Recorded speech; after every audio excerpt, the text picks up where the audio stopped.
सताने का अंजाम। जाहिद इस नाबीना की तरह लाठी लेकर चलता है और इस नाबीना को तलाश करता है कि वो इसे मुआफ कर दे।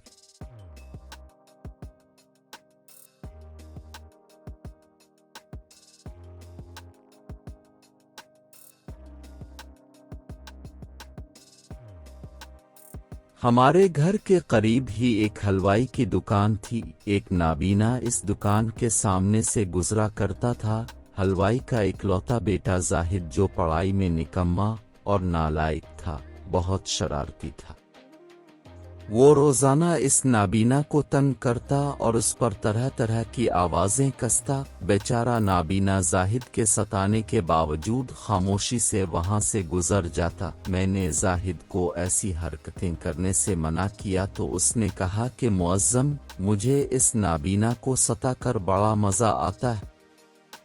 इसके वालिदैन भी इसे बहुत समझाते मगर इस पर कोई असर न होता। एक दिन न जाने जाहिद के ज़हन में क्या ख्याल आया कि वो केलों के चंद छलके अलिफाटे लाया। उसने जब देखा कि वो नाबीना इसकी दुकान की तरफ आ रहा है तो उसने केले के छलके गिल्ली की नुक्कड़ पर बखेर दिए। वो नाबीना वहां से गुजरने लगा तो केले के छिलकों पर इसका पांव फिसला और वो गिर पड़ा। इसे खासी चोटें आईं और फिर उसके मुंह से बद्दुआ भी निकली कि अल्लाह पाक तुझे भी मेरी तरह अंधा कर दे। जाहिद के वालिद को पता चला तो इन्होंने जाहिद की खूब पिटाई की मगर इस पर जरा भी असर न हुआ। कुछ अरसा बाद जाहिद के वालिद का इंतकाल हो गया। अब जाहिद अपने वालिद की जगह दुकान पर बैठने लगा। नाबीना भी कहीं चला गया था, इसने ये रास्ता छोड़ दिया था। एक दिन जाहिद दुकान पर बैठा एक बड़े कड़हे में दूध उबाल रहा था कि एक गाहक आया। उसने जाहिद से 2 किलो बर्फी मांगी। जाहिद ने 2 किलो बर्फी तोलकर डब्बे में डाली। वो डब्बा इस गाहक को देने लगा तो अचानक डब्बा उसके हाथ से छूटकर घोलते हुए दूध में जा गिरा। डब्बा गिरने से दूध के गर्म गर्म छींटे जाहिद के चेहरे और आंखों पर पड़े, जिसकी वजह से वो चलाने लगा कि हाय, मैं मर गया, मेरी आंखों को क्या हो गया है।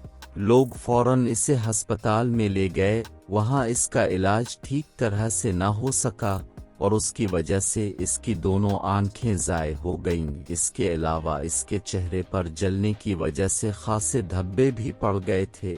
अपनी इस हालत को महसूस करके वो बहुत रोया करता और अल्लाह पाक से अपनी गलतियों की मुआफ़ी मांगता रहता, मगर अब कुछ भी नहीं हो सकता था। अब जाहिद इस नाबीना की तरह लाठी लेकर चलता है और इस नाबीना को तलाश करता है कि वो इसे मुआफ कर दे। इसे जो भी आदमी रास्ते में मिलता तो उसे ये नसीहत करता है कि कभी भी किसी नाबीना को तंग न करना और न किसी का दिल दुखाना। दोस्तों, अब से दरख्वास्त है कि कोई लूला, लंगड़ा, बहरा और अंधा है तो कभी उसका मजाक न आड़ा और न तंग करो, वरना अंजाम आपके सामने है।